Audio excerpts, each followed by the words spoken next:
ஸ்ரீ மாத்ரே நமக. சிவா திருச்சிற்றம்பலம்.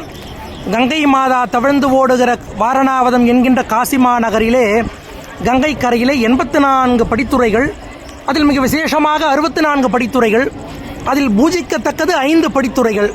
அதில் மிக மகோன்னதமாக இருக்கக்கூடியது 2.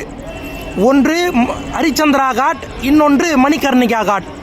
அம்பாளுடைய கர்ண குண்டலம், சாக்ஷாத் பரமேஸ்வரியாக விளங்கக்கூடிய லோகமாதா பார்வதி தேவியினுடைய கர்ண குண்டலம் விழுந்த இடம் மணிகர்ணிகா காட் என்கின்ற இந்த இடம். இந்த இடத்திலே முக்தி அடைகின்ற அத்தனை ஆத்மாக்களுக்கும் அம்பாள் தனது மடியிலே அவர்களை கிளத்தி கொண்டு பரமேஸ்வரன் காதிலே முக்தி நாமத்தை ஓதுவதாக ஐதீகம்.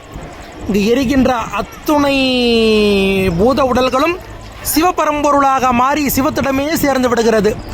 அப்படி ஒரு மகோன்னதமான